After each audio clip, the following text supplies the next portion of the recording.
안녕하십니까. 공작관 TV 그레이트 게임의 최소영입니다. 자, 오늘도 저희 방송을 애청하시는 전국 곳곳의 우리 대한민국 국민 여러분, 또 해외에 계시는 동포 여러분들께 깊이 감사를 드립니다. 고맙습니다. 자, 제가 오늘 여러분들과 함께 나누고자 하는 이야기는요, 미국이 삼성이나 SK 반도체를 억압을 하고 있고, 또 심지어는 죽이고자 하는 것이 아닌가 이렇게 생각이 들기도 하는데, 지금 미국의 삼성, SK 반도체 죽이기에 대한 대처 방법, 이 이야기를 전해드리고자 합니다. 지금 미국은 대한민국의 삼성과 SK그룹에 대해서 중국에서 반도체 공장을 철수하라고 이렇게 지금 종용한다고 해야 될까요? 어쨌든 계속해서 그 이야기를 하고 있습니다. 그러면 중국에서 반도체 공장을 철수하라고 지금 압박을 가하고 있는데, 자, 그럼 우리는 어떻게 이 문제를 해결할 수 있겠습니까? 지금 현재 미중 간에 전개되고 있는 그 패권 전쟁 속에서 줄을 잘못 서게 될 경우에 나라 전체가 조선 말기에 일제 식민지로 전락했던 것 같은 비참한 일을 겪을 수도 있기 때문에 매우 중차대한 일이다, 이렇게 말씀을 드리겠습니다. 자, 현재 미국에서 나오는 여러 가지 시그널들은 종합적으로 제가 보건대 윤석열 정권을 믿을 수 없다, 이런 측면에서 그와 같은 시그널들이 풍겨 나오고 있다, 저는 이렇게 생각을 하고 있습니다. 자, 지금 미국에서는 삼성과 SK에 대해서 보조금을 주겠다. 그러니까 우리 보조금을 받고 중국에서 공장을 철수하고 미국에 공장을 지으려고 압력을 놓고 있다는 이 사실인데, 이건 이미 우리 국민들께서도 잘 알고 계십니다. 자, 여기에다가 각 회사의 회계 자료 및 기술 자료를 제출하라고 압력을 가하고 있고, 또 보조금의 75%는 다시 환수해버리겠다는 말도 안 되는 조건을 지금 달고 있는 것이 미국의 요구사항입니다. 많은 국민들께서 삼성과 SK가 중국에 각각 대략 30조에서 50조에 달하는 금액을 중국에 투자를 이미 하였고, 중국에서 생산하는 반도체 수량이 전체 생산량의 절반가량 되고 있으니 미국 보조금을 받지 않고 그냥 계속해서 중국에서 생산을 하면 되지 않겠느냐, 이렇게 반문하실 수도 있습니다. 그렇습니다. 삼성과 SK가 미국의 보조금을 받지 않고 중국에서 계속 반도체를 생산하겠다고 할 경우에 삼성 이지용 회장과 SK 최태원 회장이 그 자리에서 교체될 수가 있고, 또 심한 경우에는 둘 다 생명을 잃어버릴 수도 있습니다. 이 이야기는 삼성과 SK가 공중분해될 수도 있다라는 이러한 이야기를 제가 드리고 있는 것입니다. 현재 미중 간에 펼쳐지고 있는 패권 장난은 동네 꼬마들의 애들 장난이 아닌 것이죠. 이 미중 패권 전쟁이라는 이것은요, 둘 가운데 하나가 죽어야만, 반드시 죽어야만 이 싸움이 끝나게 됩니다. 현재 중국이 미국의 GDP의 3분의 2까지 따라왔고, 중국의 군사력이 미국을 상당 부분 위협하고 있기 때문에 미국이 느끼는 부담감, 이 미국이 느끼는 부담감은 우리가 상상하는 것보다 훨씬 더 크다고 할 수 있겠습니다. 미국은 중국을 저격하기 위해서 저격총, 즉 스나이퍼죠, 이 저격총을 겨누고 있는데, 그 앞에서 머리를 들고 얼쩡거리다가는요, 머리에 먼저 총을 쏴서 죽여버리고 그 다음 적을 겨냥할 수밖에 없습니다. 자, 이때 얼쩡거리다 먼저 총을 맞을 수 있는 게 바로 우리 대한민국의 입장이고요. 최종적인 적의 타겟은 중국이 되겠죠. 자, 우리가 실질적으로 현장에서 우리 비밀 공작 사업, 현장 그 액션을 하다 보면요, 같은 우리 편이라 하더라도 이 눈치가 없다거나 또 역량이 떨어져서 이 작전하는데 걸리적거리는 경우가 있습니다. 그러면 이게 우리 편은 우리 편인데요. 이 우리 편의 이 멍청한 짓 때문에 이 열받고 악에 바치는 경우가 생기게 되죠. 그런데 그렇다고 해서 우리 편을 때려 죽일 수도 없고요. 또 이럴 경우는요. 적들보다 우리 아군이 우리 편이 더 밉고 싫을 때도 있습니다. 우리가 그런 인간들을 보통 우리 군대에서 고문관이라고 합니다. 지금 삼성과 SK가 중국 업체들에게 공급하고 있는 그 첨단 반도체들은요. 중국군의 전투기, 중국군의 함정, 중국군의 미사일, 중국의 인공위성에 탑재되고 있고 또 그 무기들이 우리의 동맹국이라고 하는 미국을 겨냥하고 있습니다. 참 아이러니하죠. 그래서 미국이 동맹국인 우리 대한민국에게 1년 전부터 지속적으로 그 반도체 동맹이라고 하는 칩4 동맹에 가입해달라고 하면서 삼성과 SK에게 공장을 철수하도록 1년간 유예 기간을 준 바가 있었습니다. 그러나 삼성, SK, 우리 대한민국 정부 모두가 아무런 준비를 안 한 것으로 보여지고요. 또 미국이 삼성, SK 그리고 윤석열 대통령에 대한 이 배신감이랄까요? 이 배신감을 토로하고 있다. 이렇게 지금 살펴볼 수가 있겠습니다. 한마디로 말해서 우리 미국은 너의 한국을 믿지 못하겠다. 그러니까 삼성이나 SK가 이 뒤로는 중국에게 반도체를 공급하는 것이 아닌지 정말로 아주 구체적인 또 아주 그 주도 면밀한 그 감사를 하겠다는 그런 의미로 들리는데요. 좀 더 심하게 말하자면요. 우리 그 발목에다 전자팔찌를 채워서 실시간으로 감시하고자 한다는 이런 의미로 해석할 수가 있겠습니다. 삼성과 SK가 중국에서 반도체 공장을 철수하지 않게 될 경우에 최악의 삼성과 SK가 공중분해되는 것을 넘어서 윤석열 대통령조차 교체될 수도 있다는 이 위험성이 있기 때문에 제가 오늘 이 방송을 하고 있습니다. 역사적으로 볼 때 미국은 이승만 대통령께서 미국 측의 말을 잘 듣지 않는다고 해서 이승만 대통령을 암살하려고 했었죠. 바로 에버레디 작전이었습니다. 이 미국은 당시 CIA를 통해서 미군을 통해서 이승만 대통령을 제거하려는 아주 주도 면밀한 작전을 했었습니다. 그리고 이후에 박정희 대통령이 5.16 군사혁명을 통해서 정권을 잡고 18년 5개월 만에 김재규라고 하는 당시 중앙정보부장의 권총에 의해서 저격을 당하시고 서거하신 적이 있었죠. 그러면 김재규 중앙정보부장은 아무런 배후 세력도 없이 박정희 대통령에게 총을 겨누고 총을 쏘았을까요? 아직도 그런 순진한 분이 있는지 모르겠습니다만은 어쨌든 김재규 중앙정보부장이 박정희 대통령을 총으로 쏴서 사망케 한 사건이 바로 1979년도 10월 26일 궁정동에서 벌어졌던 12.6 대통령 시해 사건이었습니다. 아마도 한국 정부가 앞에서는 한미동맹 강화를 외치면서 뒤로는 중국과 이중 플레이를 한다. 이렇게 의심을 하고 있을지도 모릅니다.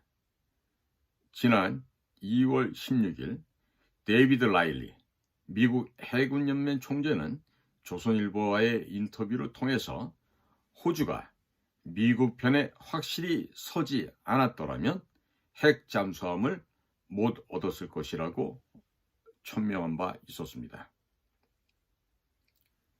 이러한 외국 사례를 볼 때 대통령실의 김성한 안보실장님 그리고 국정원의 김규현 국정원장님 뜬금없이 전직 핵 잠수함 부대 대령이 한국에 와서 이런 이야기를 했다고 생각하십니까?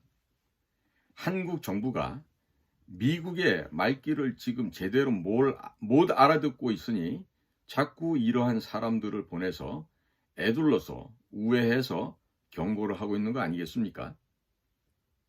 지난 1월에는 퇴직한 NSA 국장이 국회에서 열린 세미나에 참석을 했었습니다. 이 NSA는 주지하는 바와 같이 세계 최고 최강의 도감청 조직입니다.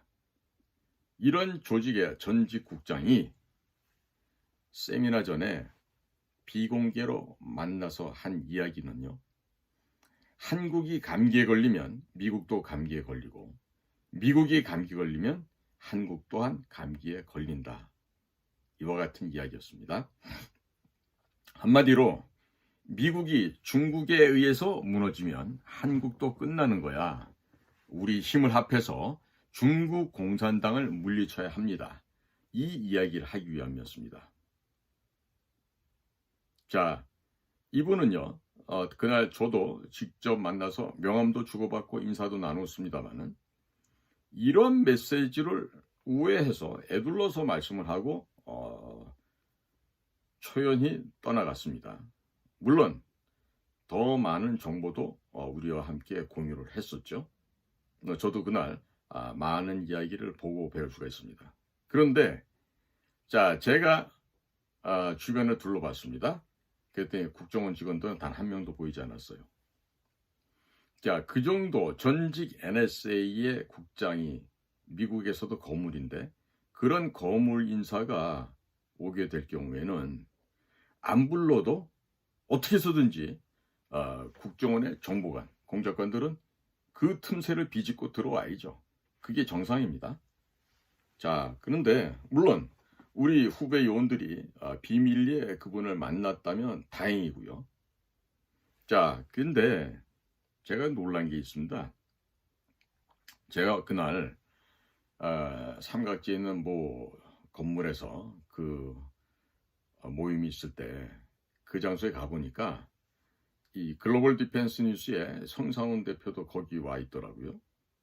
자, 글로벌 디펜스 뉴스가 러시아, 몽골, 또 동유럽, 인도, 터키, 미국에도 다 정보망을 깔아놓고 실시간으로 정보 분석을 하고 있는 것을 제가 목도하는 순간에 적지 않게 놀랐습니다.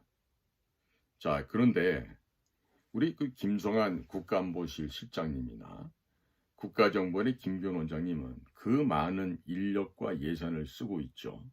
그런데 그 조 단위의 예산을 쓰면서 이 조그마한 인터넷 언론사보다도 정보망이나 분석력이 떨어진다면 되겠습니까? 이 말이 안 되는 얘기죠. 이 국가기관이 조그마한 그 일개 조그만 그 언론사보다 못하다 하면 이거 곤란한 일 아니겠습니까? 자, 그런데 윤석열 대통령이 졸업했다고 하는 서울대학교에는 한미상호 방위 조약을 체결했던 이승만 초대 대통령의 동상은 없습니다. 그런데도 중국 공산당의 시진핑 주석 기념관이 있다는 사실을 이 미국 측에서 알고 얼마나 어이가 없어 했겠습니까? 기가 찰 일이죠. 자, 중국 공산당이 6.25 전쟁 당시 중공군 298만 명을 보내서 대한민국의 통일을 방해한 것이 역사적인 기록이고 사실입니다. 게다가 서울 수도까지 다시 빼앗아서 우리는 불갑을 눈물을 머금고 일사후퇴를 한 바가 있었습니다.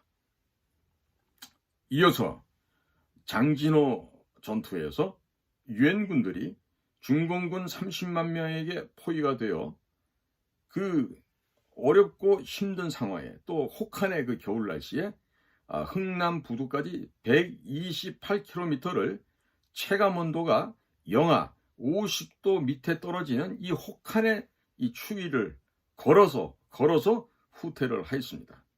수많은 미군들이 총에 맞아 죽었고 또 얼어 죽었습니다. 그리고 미군은 흥남 철수를 하면서 미군이 약 25만 톤에 달하는 이 군수물자를 전부 다 바다에 버리게 됩니다. 그리고 그 대신에 북한 주민 약 9만 8천 명을 그 배에 싣고 철수 작전을 감행하였습니다. 자, 이때 이러한 그 북한의 주민들을 실어오는 과정에서 북한 지역에서 살고 있었던 기독교로 종교로 바꿨던 개신교의 신자들이 대거 남한으로 내려오게 됩니다. 그리고 이들이 미국의 개신교회들과 연결이 되어서 미국으로부터 막대한 원조 물자를 받을 수 있게끔 후면에서 역할을 하였었고, 또 미국 교회들 덕분에 한미 상호 방위 조약을 체결할 수가 있게 되었습니다. 또 일제시대 때 일본에서 기술을 배우고 익혔던 기술자들이 북한 지역에서 많이 살고 있었는데, 이들이 대거 남하를 하면서 일본의 기술을 받아들이게 되고, 또 박정희 대통령 때 중화학 공업 발전의 토대를 닦을 수 있었습니다. 제가 근무했던 국가안전기획부, 초창기 때 중앙정보부였죠. 거기에도 이북 출신의 선배님들이 많이 계셨던 걸로 저도 들어서 알고 있습니다. 자, 아울러 미국은 한국 전쟁 중에 미군 178만 9천 명을 투입한 바 있었고, 680억 달러라고 하는 천문학적인 숫자로 전쟁 전후 복구 비용에 투입을 하였습니다. 이게 680억 달러가 요즘은 뭐 얼마 안 되는 돈으로 보일지 몰라도요, 1950년 또 우리가 휴전했던 1954년 그 무렵에 680억이라는 돈은요, 지금의 6,800억 혹은 6조 8천억 정도 이상의 그 가치를 갖고 있는 어마어마한 규모의 돈입니다. 근데 미국은 이와 같은 비용도 전쟁 비용과 전후 복구 비용으로 투입을 한 바가 있었죠. 또 미국에선 1991년도까지 방위 분담금, 한미 간에 이제 치러야 될 이 방위 분담금도 미국에서 100%를 지출을 해서 대한민국의 안전을 지켜준 바가 있었습니다. 자, 1960년대, 1970년대에 미국의 교회들은 한국에 있는 하나님의 자녀들이 굶어 죽고 얼어 죽을 것이 걱정이 돼서 분유가루, 옥수수가루, 담요, 옷가지 등 막대한 구호물자를 보내왔습니다. 저도 그때 고학년 형님 누나들의 그 옥수수빵, 그것을 얻어먹었던 기억이 있습니다.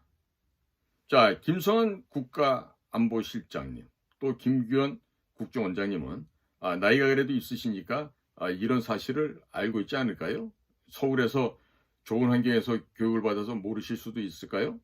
어쨌든 아마 이렇게 우리가 미국에 구호물자를 받았다는 것은 김성한 안보실장님이나 김규현 국정원장님도 잘 알고 계실 것이라고 믿습니다.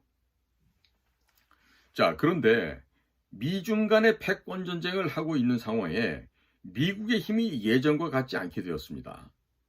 그래서 동맹국이 한국에게 도와달라고 하고 있는데, 자, 윤석열 대통령이 졸업했다고 하는 서울대학교에도 한미 동맹의 상징인 이승만 대통령의 동상은 없지만 대한민국 수도서로 짓밟았고 6.25 전쟁 총 37개월 동안 34개월간 전쟁을 했던 바로 그 대상자 중국 공산당의 수괴, 중국 중화인민공화국의 국가주석인 시진핑의 기념관은 서울대학교 안에 도서관에 기념관이 설치되어 있다고 하는 이 사실에 대해서 미국 측에서는 상당한 모욕감, 배신감, 그리고 수치심을 느끼고 있을 것으로 생각이 듭니다. 자, 서울대학교에 있는 시진핑 기념관이 한미 동맹에 걸림돌로 작용할 것이라는 것은 생각하지 못하는가요? 겨우 그 정도의 감각과 정무 판단력을 가지고 대통령 보좌를 할 수 있을까요? 그냥 이런 거 하지 마시고 집에들 다 가셔서 예쁜 손주나 손녀들 보시는 게 더 좋지 않을까 생각이 들어요. 자, 거기다가 지난번에 3월 달에는 미국 권력 서열 3위 낸시 펠로시 하원 의장이 방한을 했었죠. 당시 낸시 펠로시가 대한민국 오기 전에 들렸던 대만, 싱가포르, 다른 나라에서는 전부 다 국가 원수들이 그 낸시 펠로시를 맞이했었습니다. 그런데 당시 우리 한국은 어땠습니까? 윤석열 대통령은 휴가 중이다 하면서 연극을 본다고 홀대를 하고 만나질 않았죠. 단지 전화통화 한 번만 했습니다. 자, 당시에 미국 측에서, 특히 미국 외교부에서는 한국이 대단히 큰 실수를 했다. 이와 같은 매우 격앙된 목소리가 나온 바가 있었습니다. 자, 이런 경우에는요, 국가안보실장이든 아니면 국가정보원장이든 이런 자리에 있는 분들은요, 대통령께, 대통령님, 연극은 나중에 보시더라도 낸시 펠로시 하원 의장은 싫든 좋든 한번 무조건 만나십시오. 이렇게 조언을 해야 되는 건데, 도대체 안보실장이나 국가정보원장은 왜 이런 얘기를 안 했는지 도무지 이해할 수가 없습니다.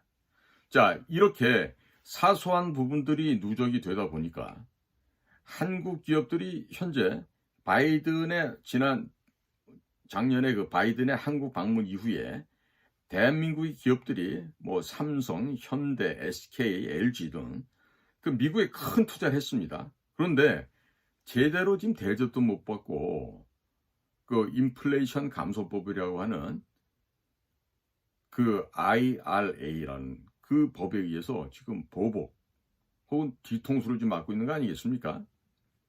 자, 그리고 미국에서는 중국이 개발했다고 하는 화웨이라고 하는 중국의 전자통신회사가 있죠.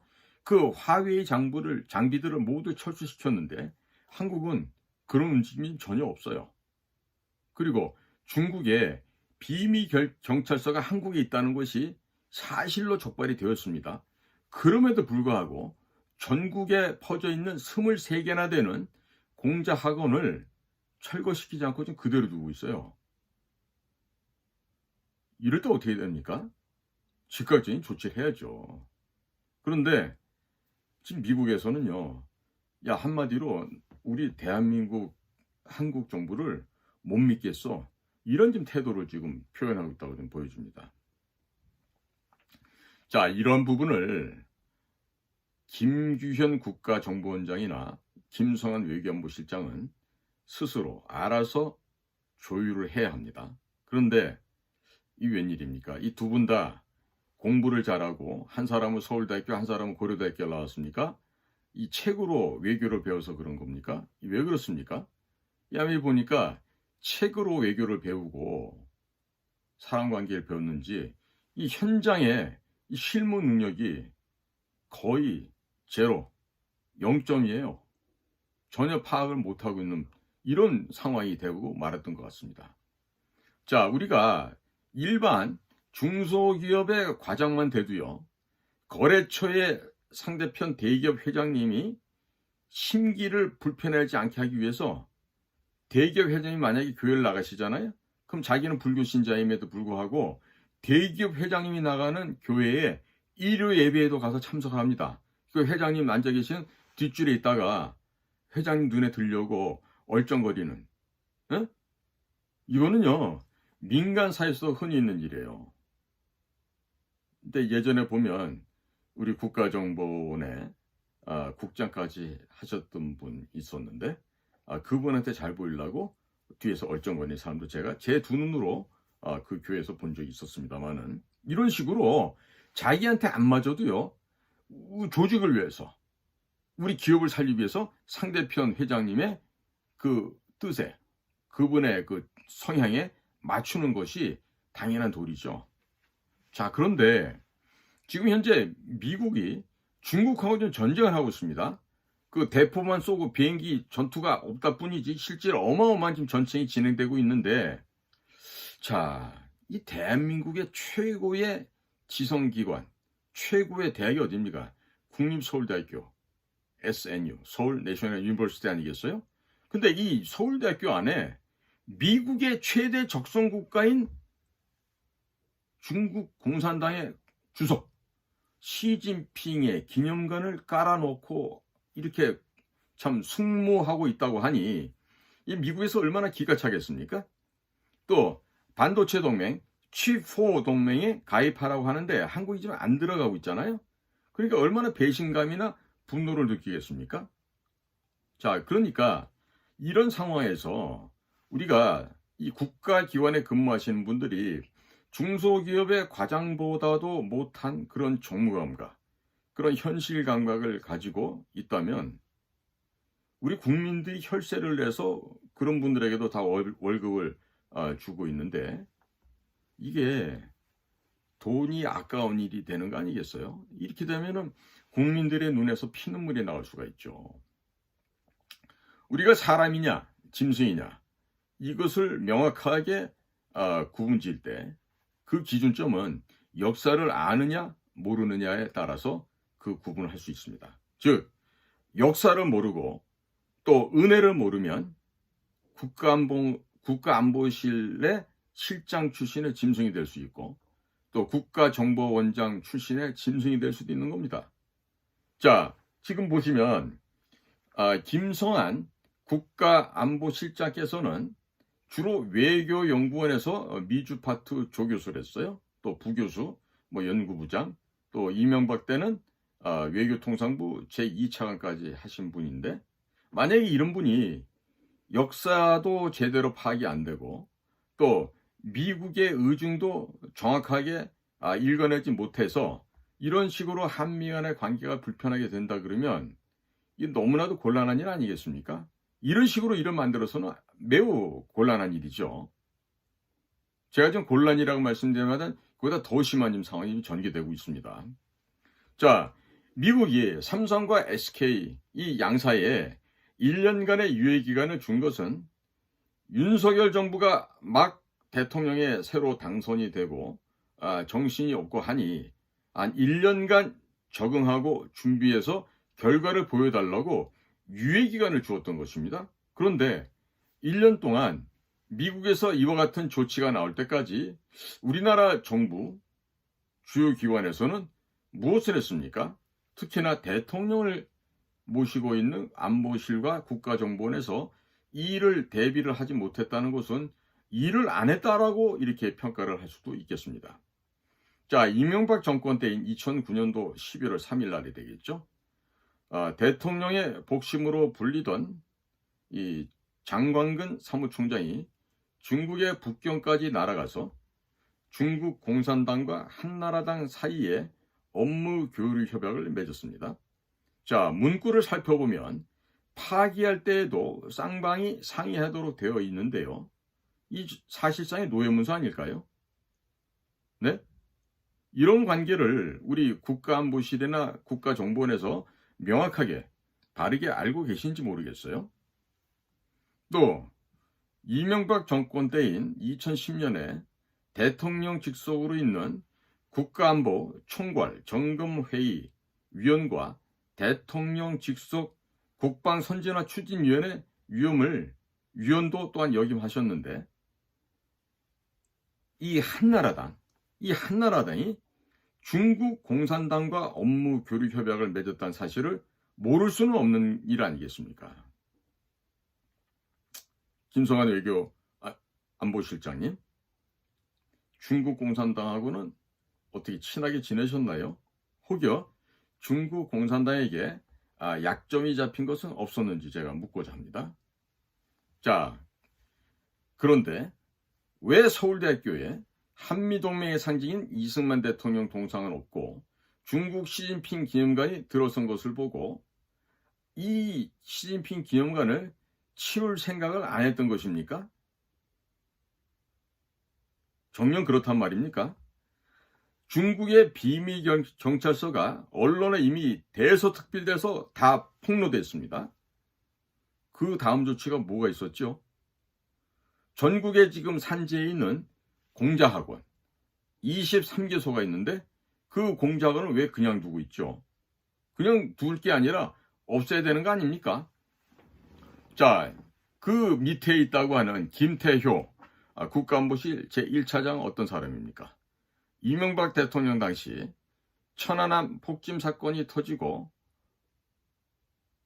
연평도 포격 사건이 일어나자 중국의 돈가방 즉 북경으로 돈가방 들고 가서 북한의 대남 공작 요원들을 접선을 하고 평화를 구걸했던 사람인데, 그러한 과정에서 중국 측이나 북측에 약점이 잡히진 않았을까요? 그런 광경에서 약점을 잡아채는 게 바로 중국과 북의 아주 전통적인 그 특징인데, 자, 당시 김태효 씨는 대통령 서명도 안 된 문서를 들고 다니다가 오히려 북한 측에서 우리 측 요원들에게 김태효의 신원조회를 해달라고 할 정도로 문제를 크게 야기시켰던 바로 그 사람이 김태효, 현재 국가안보실 1차장입니다. 자, 김태효 외교안보실 1차장님께 질문을 하겠습니다. 혹시 북측 사람들 만났을 때 친구를 접대할 때 북이나 중국 모두 아가씨들이 있는 고급 술집으로 안내를 하고 거기서 스타트를 하게 됩니다. 자, 저도 북경에 있을 때 보면 이 8층, 10층, 15층, 20층 막 이런 건물 전체가 다 룸사롱이고 그 안에 출입하는 아가씨가 몇천 명씩 되는 그런 대형 룸사롱들도 있어요. 그러면 북경이든 아니면 북한 지역이든 갔었을 때 이런 술집에 안 갔었나 모르겠어요. 자, 우리가 자주 만나는 사이에서는 그냥 커피 마시고 이야기를 하지만요, 이 처음 접선하고자 하면은 이 북한 애들처럼 이 돈을 밝히고 또 사전에 돈을 주지 않으면 만나주지 않는 이런 북한 아이들에게 이 평화를 구걸하려고 하면은 돈을 써야만 됩니다. 자, 예를 들어서 김대중이 박지원을 통해서 4억 5천만 불이 공식적으로 넘어갔고요. 실질적으로 당시 국가정보원의 그 파우치실, 우리 외교 행랑을 작성하는 실인데요.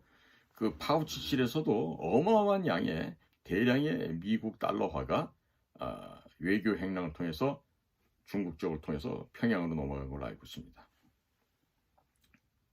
자,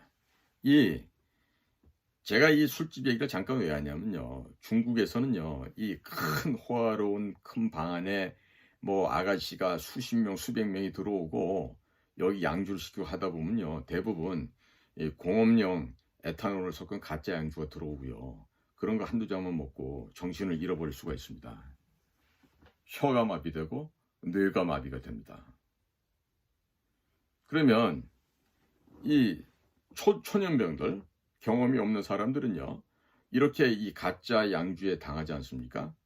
아침에 일어나 보면 침대에 자기 모습은 나체로 홀딱 몸을 다, 옷을 다 벗은 채로 누워 있고, 신기하게도 귀중품은 그대로 있고, 머리는 아픈데 기억은 없고, 그런 일이 왕왕 있었습니다.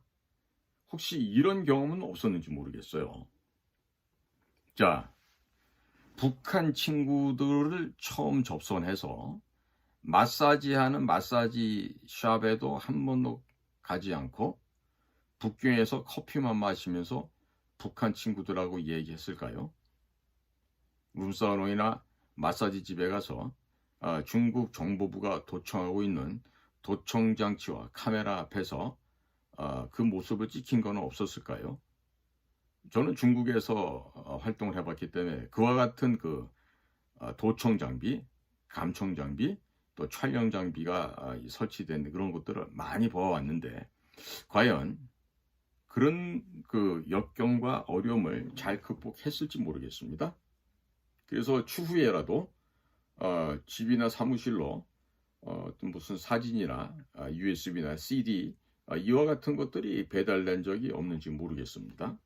이게 뭐냐면 평양의 주특기이기도 하고요, 북경의 주특기이기도 합니다. 자, 그러면 돈다발을 들고 가서 북한 아이들을 주고 이렇게 접촉을 해보려고 했는데 그 돈가방은 제대로 북한으로 건너갔습니까? 북한 애들이 제대로 받아갔는지 모르겠군요. 아니면 주지 못하고 다시 국고로 반납을 했었습니까?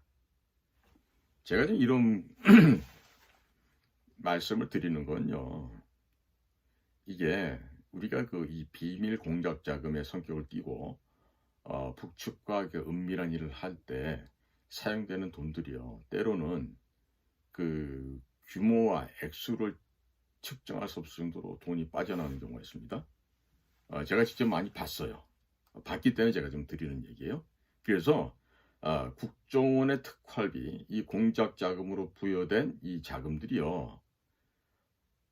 허무맹랑하게 활용되는 경우가 많이 있었단 말이죠.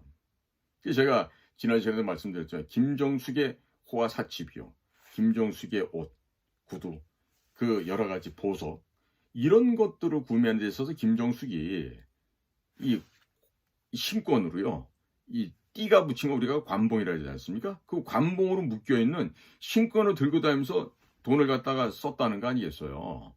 그러면 국정원의 특활 자금이 사실은 그게 우리가 그 비밀 공작 자금으로 투입돼야 될 자금인데, 그게 김정숙의 사사로운 개인의 욕구 충족을 위한 그 특활비용으로 사용됐다라면 이거 어떻게 됩니까? 김정숙을 잡아다가 조사를 하고 불법인 것이 있으면 감방에 쳐넣어야 되겠죠. 네?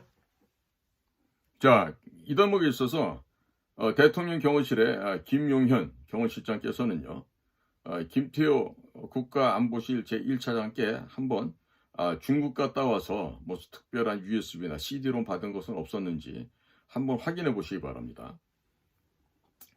자, 또 이 김태호 선생은 이명박 정권에서 퇴직하면서 이 국정원과 기무사에서 작성했던 기밀 문건을 들고 나왔고, 이로 인해서 벌금을 300만 원을 선고일을 통해서 맞았는데, 당시에 김태호 전략기획관인가요? 이 김태호 선생은 왜 이런 군사기밀을 들고 나왔을까요? 뭐 때문에 본인이 소지해서는 안 될 국정원 문건이나 기무사 문건을 왜 들고 나왔겠습니까? 혹시 북이나 중국에게 약점이 잡혀서 북이나 중국 친구들에게 선물로 주려고 가지고 나왔던 게 아닐까요? 들고 나온 것은 어떻게 처리했습니까?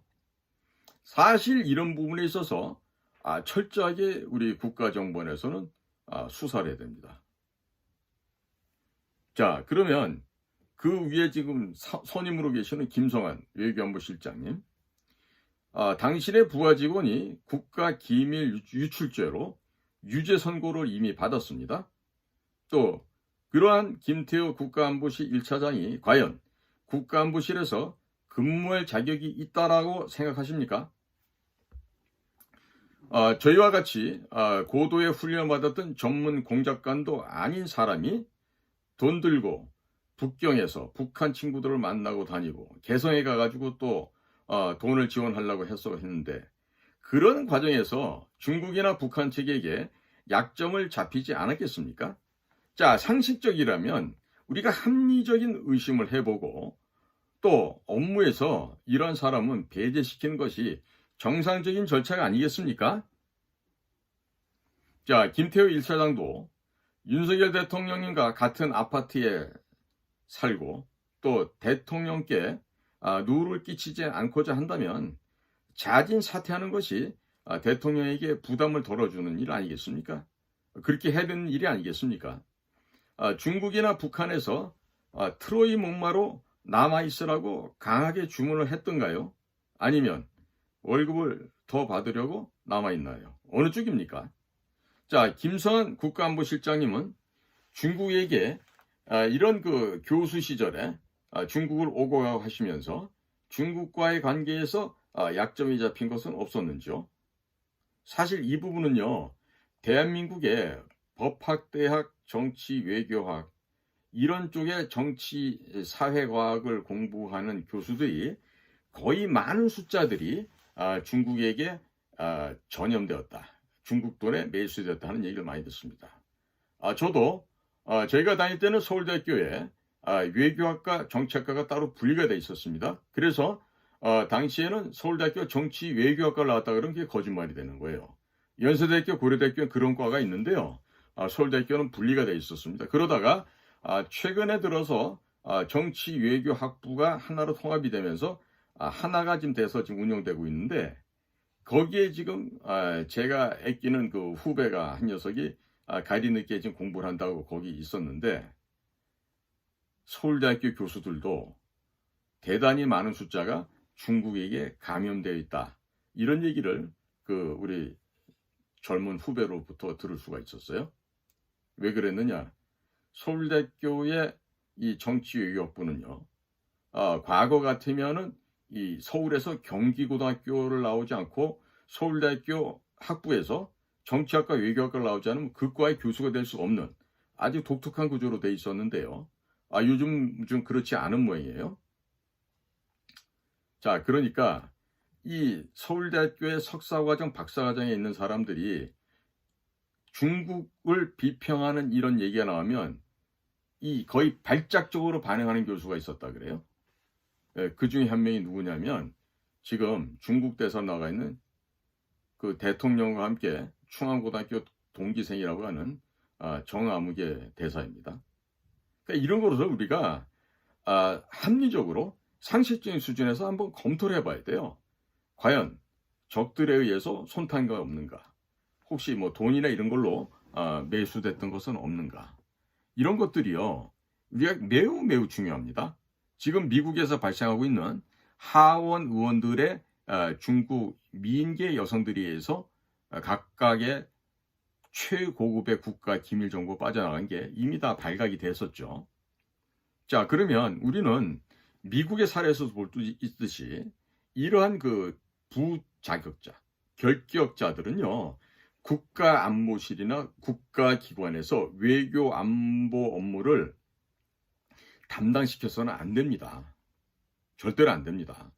그렇기 때문에 사사롭게 무슨 뭐 외교안보실에서 같이 근무했었다, 뭐 어느 대학에서 같이 있었다, 이런 거 가지고요, 국가를 운영하는 주요 안보 정보 분야에서 일을 한다, 이거는요 너무나도 위험천만한 일이에요. 마치 그 핵폭탄을 들고 불서프로 뛰어드는 것보다 더 위험한 일이 된다고 저는 말씀을 드릴 수가 있습니다.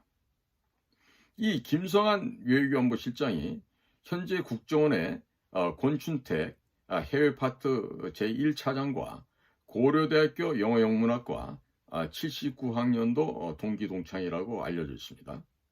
자, 그런데 우리 이 권춘택 차장님도 이 미국만 다녀봤지 이 해외에서 야전에서 이 소위 말하는 비밀 공작, 북한의 공작 요원들과 맞상대를 하고 현장에서 정말 불꽃 튀는 그런 일은 해본 경험이 없는 사람 아닙니까? 그러니까 비단이 깔린 꽃길만 걸어왔던 사람인데, 이런 분들이 과연 미중 간에 벌어지는 첨예한 전쟁 속에서 이 반도체 문제를 해결할 수가 있을까요? 자, 공과 사는 반드시 구분이 되어야 됩니다. 자, 미국에서 볼 때, 자, 미국의 입장입니다.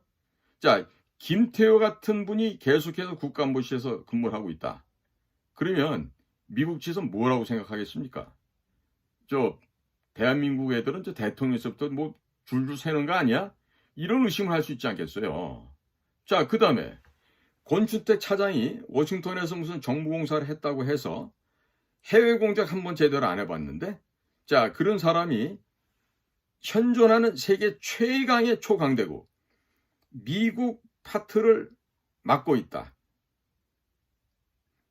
제가 지금 이 미국 파트를 맡고 있다는 건요, 자, 만나서 헬로 하와이 투데이 하는 이런 영어 하는 게 아닙니다. 이 우리가 정보 비밀 공작을 이 중차대한 임무를 수행할 때는요, 이 눈빛과 말 몇 마디 갖고도 문제를 해결할 수가 있습니다. 이것은 뭐냐? 현장에서 그 연마가 되지 않고 현장에서 경험을 체득하지 않으면 그 일을 할 수가 없다는 얘기예요. 자, 예를 들어서 대학원에 박사과정에 있는 사람한테 유치원생을 갖다가 카운터 파트너로 붙인다고 이런 생각을 해보십시오. 이 대학원생은 미국이고 카운터 파트너는 우리 한국이 될 수 있겠죠? 자, 그러면 미국에서 어떤 생각을 갖겠습니까? 일종의 수치감, 모욕감, 모멸감을 느끼게 될 겁니다. 이 상식적으로 외교적인 거, 더더군다나 비밀 공작 사업이 되겠습니까? 안 될 말이죠. 될 수가 없습니다. 자, 그러면 국가안보실장의 김성한 실장님이나 국가정보원의 김규현 국정원장님이나 이런 사람들이 다 책으로 많이 배웠을 거 아니에요. 현장에서 배운 게 아니라. 그러면 실무를 잘 모르실 거 아니에요. 그럼 미국은 누구하고 무슨 얘기를 어떻게 해야 됩니까? 그러니까 제가 만약에 미국 CIA 장이다. 미국 특수공작 부서의 내가 국장이다. 그랬을 때 무슨 얘기를 어떻게 합니까? 대화가 돼야지 얘기를 할 거 아닙니까? 자, 예전에 박진 외교부 장관, 현재 외교부 장관이시죠? 그 박진 장관과 함께 그러니까 일을 해봤던 그런 분들 이야기를 들어봤더니만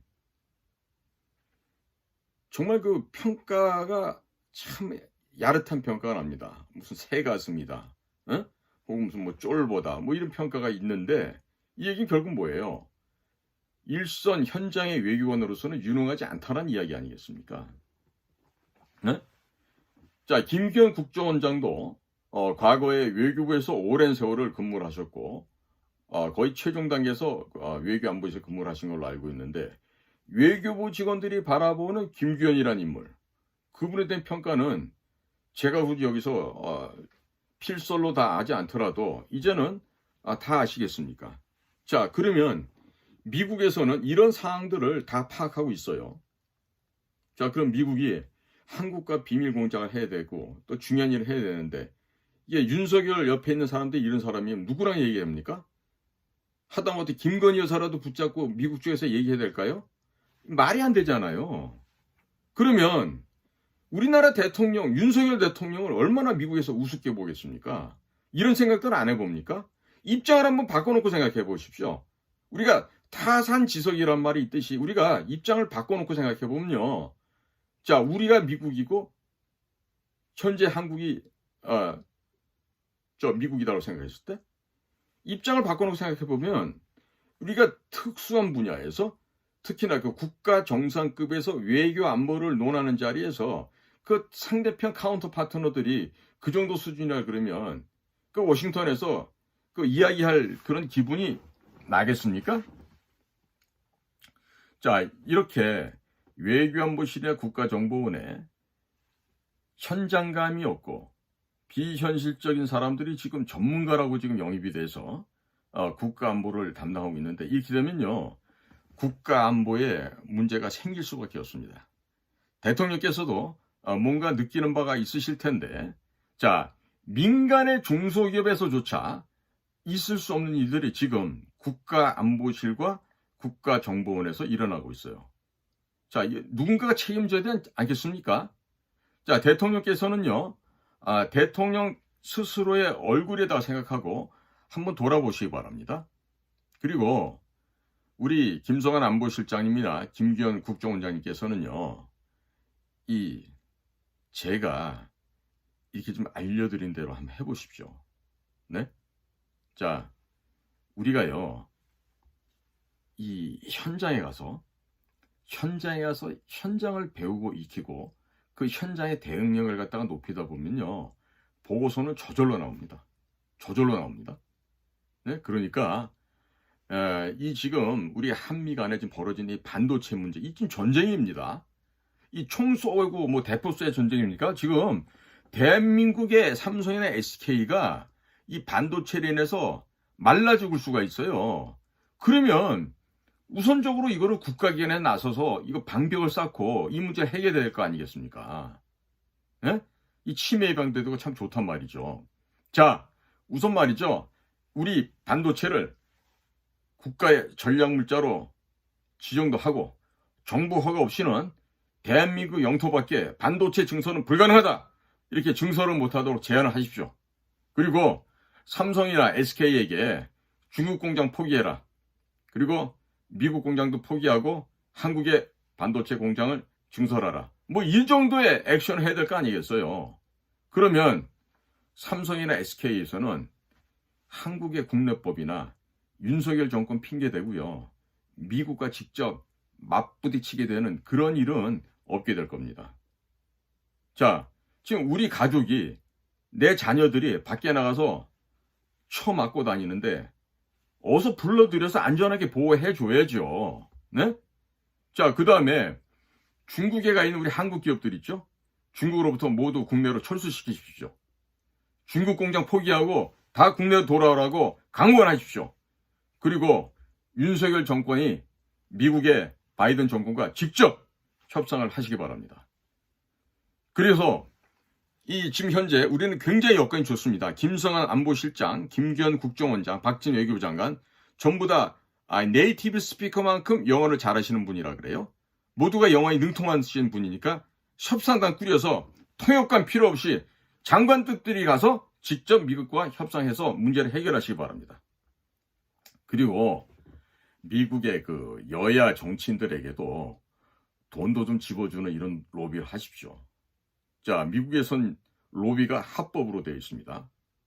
제가 지난 2018년도에 워싱턴 DC를 방문했더니 문재인이 미국 측의 상하원 의원들을 우리 측으로 끌어들이기 위해서, 즉 평화협정, 정전협정 이것을 맺게 하려고요.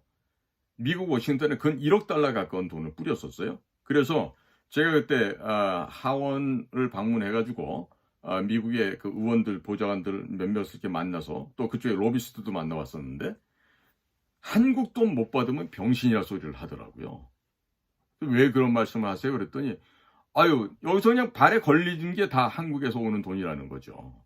자, 문재인 같이 하찮은 것도 미국의 정치권을 상대로 돈을 뿌리고 했었는데 미국에서는 로비가 합법입니다.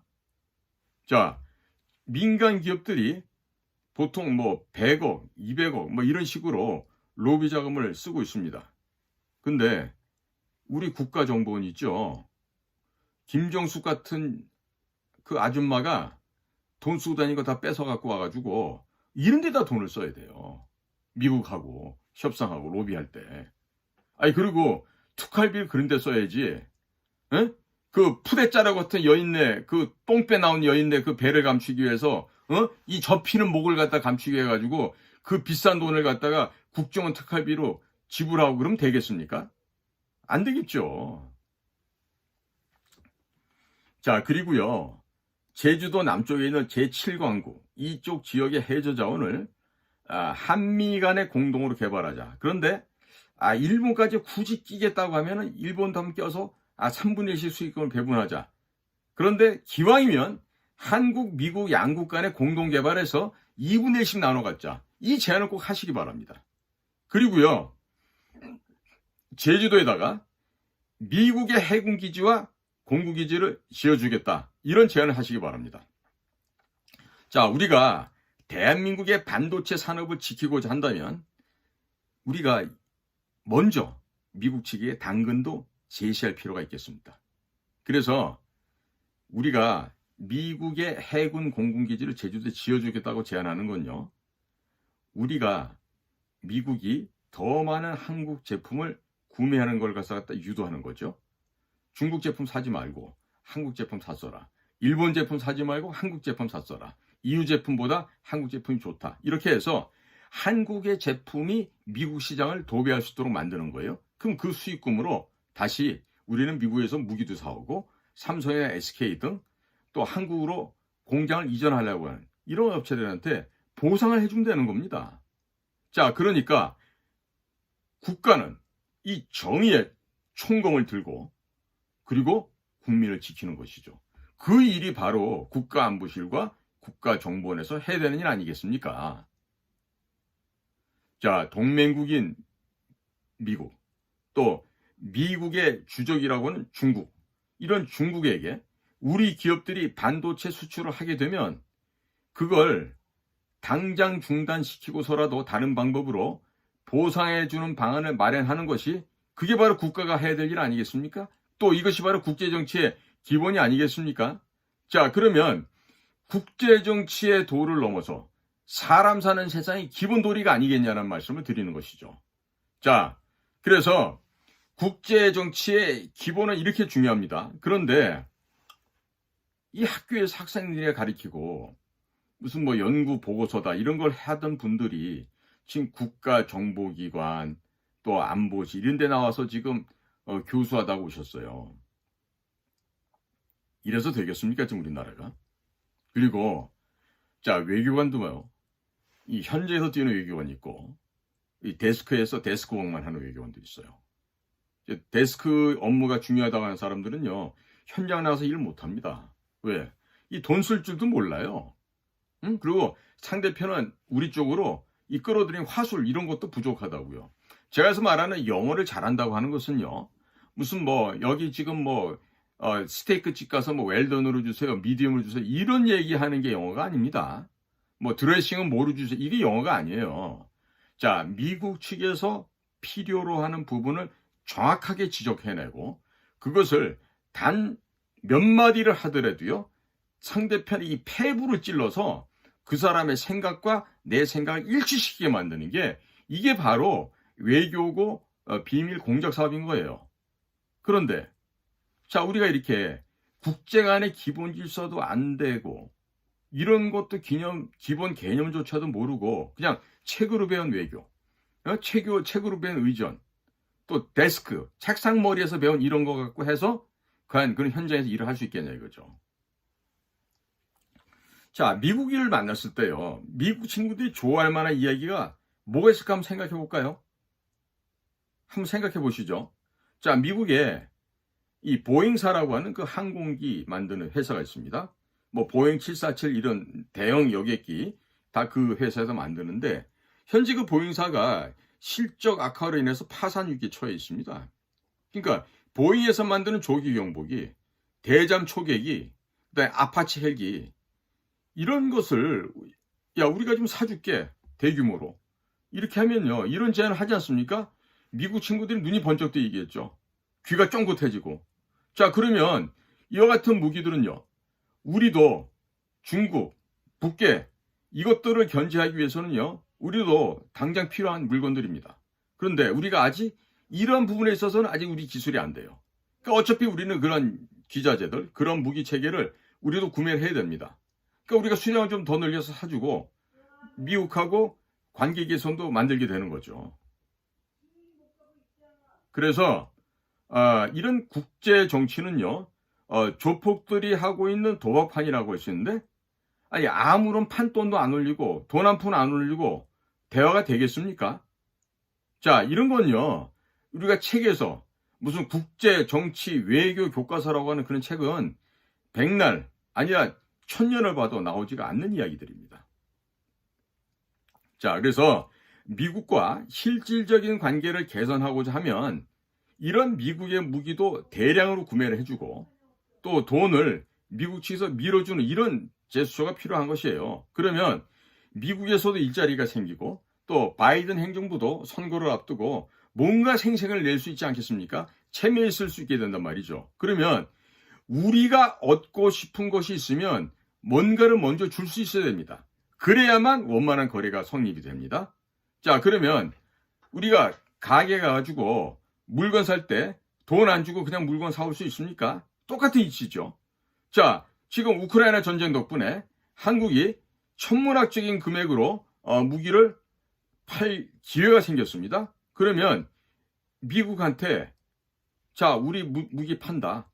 그런데 우리가 갖고 가는 이 무기들은 과거 너희들로부터 내가 사왔던 것이고 하니까 대신에 우리가 너네 나라까지 위험에 처해 있는 이 상황에서 미국을 지킬 수 있게 핵무장을 하게끔 양국 간에 정식 문서로 조약을 맺자라고 이렇게 제안을 해야 되는 겁니다. 자, 그렇기 때문에 이런 국제사회에서 이 냉엄한 이런 현장에서는요, 혼자서만 다 독식하겠다 이렇게 하면요, 죽습니다. 누군가에서 제거당할 수가 있습니다. 그러니까 자, 무슨 일로 누군가 때문에 돈을 좀 벌었으면 돈도 좀 떼주고 밥도 좀 사고 인사도 하고 이렇게 하는 게 국제 간의 관계를 원만하게 유지해가는 겁니다. 자, 이런 기초적인 것을 국제 정치 외교 교과서 상에 쓰여져 있겠습니까? 자, 그리고 지금 미국이 생산하고 있는 해상작전 헬기가 있습니다. 이 해상작전 헬기도 대량으로 도입해서 한 번 더 주변 해역에 쫙 깔아버리면요, 미국 측에서 얼마나 흡족해 하겠습니까? 미국이 이런 함정을 전역으로 배치하게 되면요, 중국 함정들이 태평양으로 못 나오게 됩니다. 자, 그러니까 우리가 이렇게 하기 위해서는 국방비가 부족하다고 또 아우성칠 수 있어요. 그러면 자, 국방비 한 60조 원 되죠? 자, 국방비가 만약에 모자란다 하면요, 성의 인지 예산이라고 해가지고 좌파 운동권들 그 먹이로 던져주는 30조 원이라는 돈이 지금 곳곳에 지금 흩어져 있잖아요. 그거 다 모아서 국방비로 전환하세요. 국방비로 전환하면 대략 돈이 90조 원 가까이 될 겁니다. 그러면 우리 병사들 급여도 인상시켜 줄 수 있고요. 또 직업군인들의 임금도 월급도 한 30%씩 인상시킬 수 있습니다. 자, 현재 이런 그 성인지 예산 같은 거로 인해서 허공에다가 국민의 혈세를 낭비하고 있습니다. 자, 그런 걸 알고서 국가안보실이나 국정원에서 대비해야 되는 거 아니겠어요?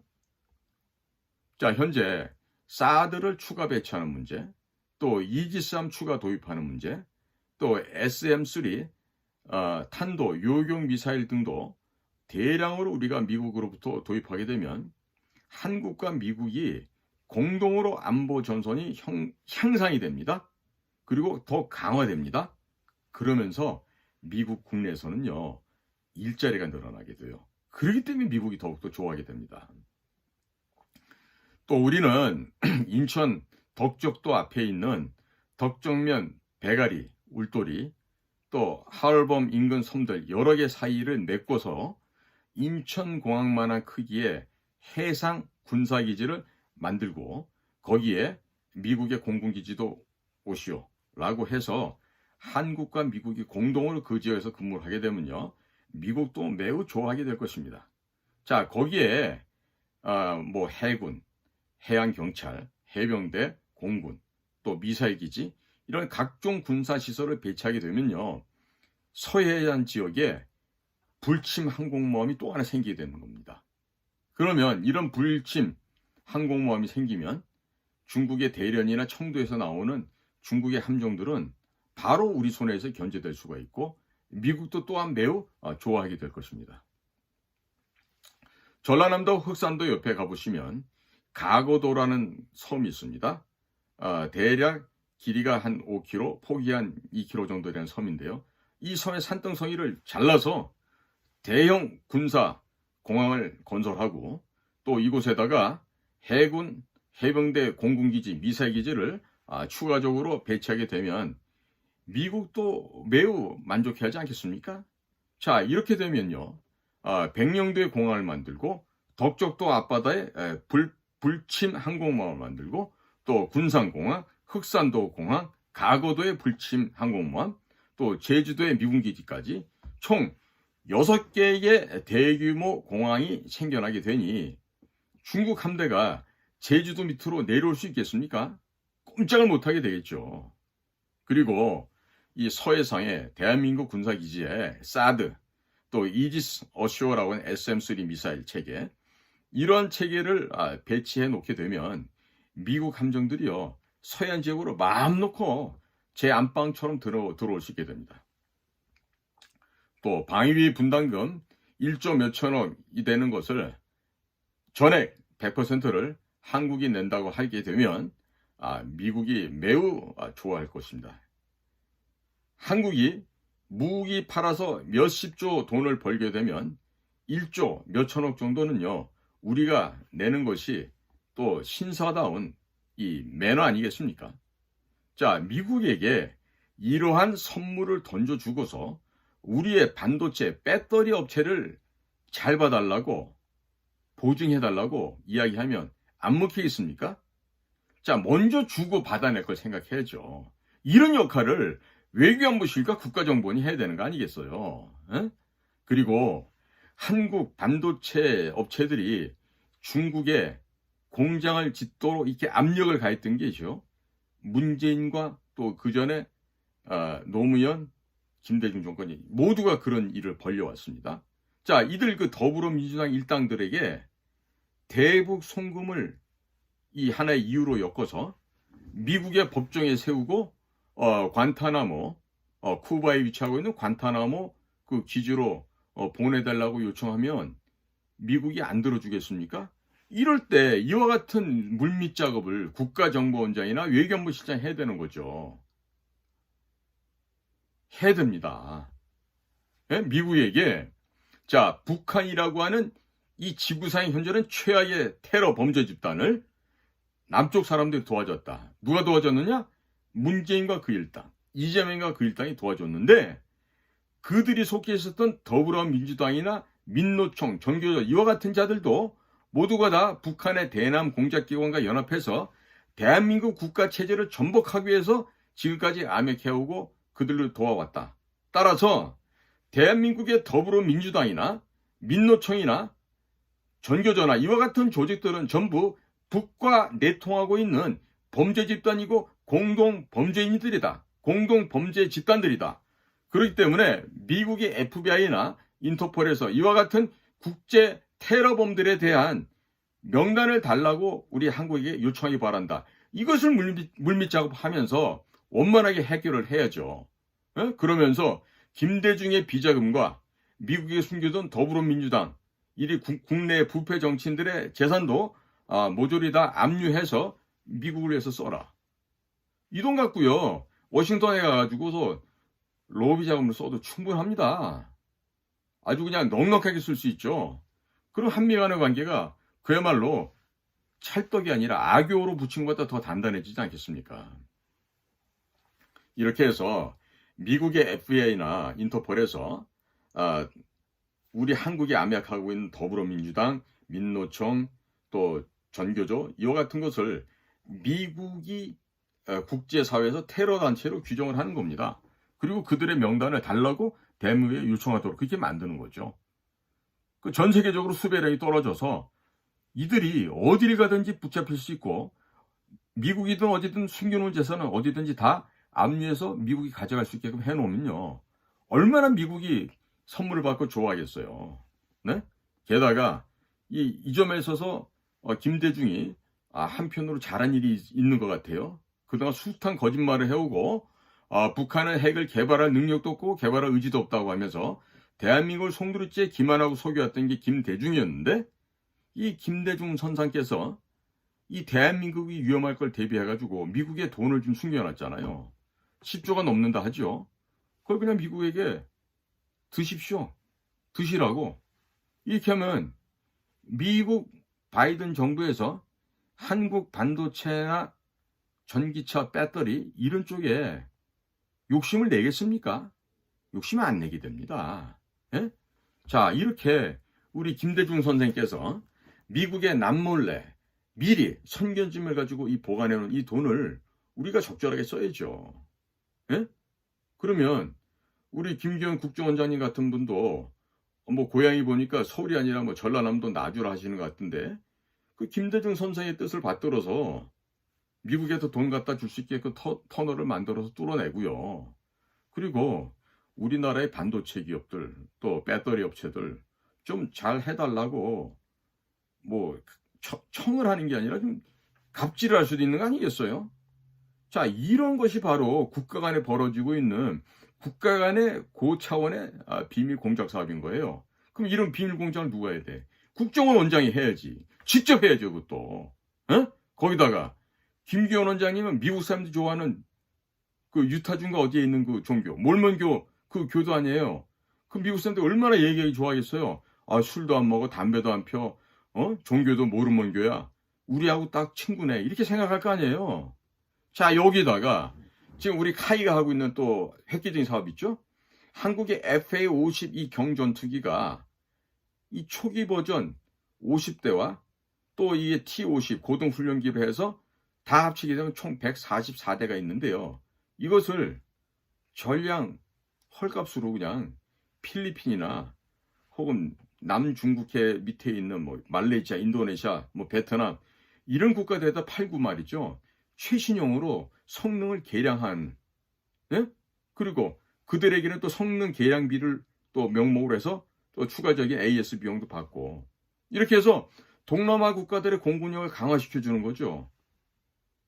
그러면 미국이 지출할 돈이 엄청 줄어들게 될 거예요. 그리고 자, 생각해 보십시오. 필리핀, 베트남, 말레이시아, 인도네시아 이런 쪽에 공군력이 강화되고 해군력이 강화되졌습니까? 중국이 지금 제1도련선이다, 제2도련선이다 이렇게 해가지고 국제사에서 지금 망동을 하고 있는데 까불면서 나올 수 있겠습니까? 못 나옵니다. 자, 그러니까 우리는 오래된 기체들을 싼 값에 저 주변 국가들한테 이제 주문하게 되면 헐값으로 팔아내주고 또 계속해서 그 비행기를 수리할 수 있는 그 수리창을 갖다가 짓게 되면요. 완전히 밀착할 수 있는 그런 관계로밖에 될 수가 없습니다. 죄송합니다. 그래서 우리가 동남아 국가 애들은 중국 기체를 헐값에 파니까 그 사람들은 싸게 사서 좋죠. 그리고 우리는 거기서 생기는 돈을 가지고 새로운 전투기로 성능 개량할 수 있죠. 그러니까 우리 기업들은 이중으로 돈을 벌게 되는 그런 구도 아니겠습니까? 자, 그러면 우리 한국의 항공 기업들의 돈도 벌어주면서 미국에게는 생색도 내고 이런 걸 해야죠. 자, 그리고 우리가 지금 현재 KF-21 보라매를 단좌형, 그 다음에 복좌형 지금 두 가지 다 지금 개발해서 지금 계속 시험을 하고 있는데 이러한 그 우리가 제조한 항공기에 또 국산으로 제조한 초음속 공대함 미사일 이런 것들이 탑재가 될 예정이니까 이 중국 함정들이 함부로 이 중국해 바깥으로 나올 수 있겠습니까? 남지나 동지나 이거 뭐 지네 바다라고 나와서 이렇게 다닐 수 있겠어요? 안 됩니다. 자, 거기다가요. 지금 우리 대한민국 방산업체 중에 지금 잘 팔리는 게 K2 흑표전차 K9 이 자주포가 있는데요. 현재 우리 국내는 K1 계열의 구형 전차와 또 K55 계열의 구형 자주포들이 아직 많이 있어요. 그러니까 이러한 장비들을 베트남이나 필리핀에 헐값으로 넘기는 거죠. 그러면요, 대만이 안전해집니다. 중국도 감히 대만을 침공하기 어려워지는 상황이 됩니다. 자, 그렇게 해서 중국의 함정들이 이 남중국해에 신경을 많이 쓰도록 만들고 전선을 확장시켜 버리면요, 중국이 힘이 들어요. 대만에 침공할 수 있는 그런 신경을 집중할 수도 없고 그만한 여력도 안 생기게 됩니다. 그리고 이 동남아 국가들까지 군비 증강을 하잖아요. 그러면 중국이 군비 증강을 하다가 파산을 당하게 될 겁니다. 과거 미국과 소련 간에 벌어졌던 그 우주 솔트 전쟁에서 벌어졌던 그걸 기억해 보시면 중국도 똑같이 적용할 수가 있습니다. 그러면 미국에서는요, 소련과 군비 경쟁을 하면서 소련을 파산시켰죠. 그때 그 작업을 주도했던 사람이 누구냐면 CIA의 로버트 게이츠라고 하는 인물이 있었어요. 로버트 게이츠는 키도 뭐 한 170 정도밖에 안 돼요. 서양 사람 치고는 다부지게 생긴 사람인데 미국 사람이지만 러시아 말을 러시아 사람만큼 했던, 그리고 러시아 사람이 미국 사람이 구분이 안 갈 정도로 현지화가 됐던 그런 요원이었는데 결국 그런 사람들이 소련을 붕괴시키는 작업에 참여를 했고 이후에는 CIA의 국장까지 하게 되는, 그러니까 미국이기 때문에 가능한 거죠. 대한민국 같으면 어린 반푼어치도 없는 얘기입니다. 잘하면은요 중간에 다 끄집어 내립니다. 예. 자, 그래서 우리가 이 미국이 소련을 붕괴시켰던 그 경쟁했던 관계를 이미 우리는 역사에서 보지 않았습니까? 그럼 그와 같은 구도의 그림을 그려서 대통령께도 건의를 하고 미국과도 협의를 해야죠. 지금 미국의 CIA 안에 코리아 미션 센터는 없었지만 차이나 미션 센터라는 게 지금 운영이 되고 있어요. 자, 그러면 우리 김성한 외교안보 실장이나 또 다른 우리 국가정보원의 중책에 계신 분들이요, 과거 소련이 붕괴될 때를 모르시나요? 그리고 이 김성한 안보실장님은 외교안보위원회에서 그 교수도 하셨는데, 자, 그때 소련이 무너지는 그 방법에 대해서 심층 연구를 안 해봤겠습니까? 아실 거 아니겠어요? 응? 자, 하찮은 초등학교 학생들도 삼국지만 읽어도 적을 무너뜨리는 방법, 이런 걸 갖다가 또 그 여러 가지 전략, 전술을 알게 되는데요. 기본적으로 삼국지는 한 번이 아니라 왜 여러 번 읽어보셨을 거 아니에요. 예? 그러니까 제가 과거에 있었던 안전기획법, 이 국정원에 제일 잘못했던 게 뭐냐면요. 이 보고서에다가 색칠하고 리본 달고 줄치고 이런다고 망했다고 좀 봐요. 그러니까 이제는요. 외교안보실이 됐든 국가정보원이 됐든 큰 그림을 그려보시기 바라고. 예? 그리고 지금 안보실장이나 국가정보원장은요. 이 장수 아니에요, 장수. 그런데 이 덩치도 크신 이 장수께서 큰 그림을 안 그리고 나비 그림, 난초나 그리고 있으면 되겠습니까? 좀 용량도 크게, 편폭도 크게 큰 그림을 그리시기 바랍니다. 현재 보면 윤석열 정부 하에서 가장 전투적으로 일하는 사람은 한동훈 장관, 법무장관이 있습니다. 자, 이제 한동훈 장관만큼의 지력이나 혹은 학력이 안 된다 해서 포기하지 말고 각자 각부 장관들께서 이제 좀 실력을 좀 보여주셨으면 좋겠어요. 네?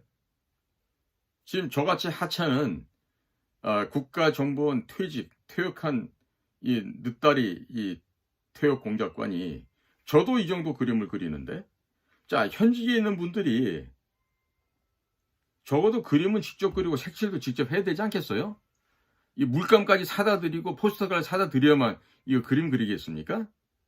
자, 우리 안보실장님이나 국정원장님, 또 안보실의 또 1차장님 생각도 좀 해보시고 그 치매에 걸리지 않게끔, 건강 좋아지게끔 이제는 좀 제 역할을 잘 해주시기 바랍니다.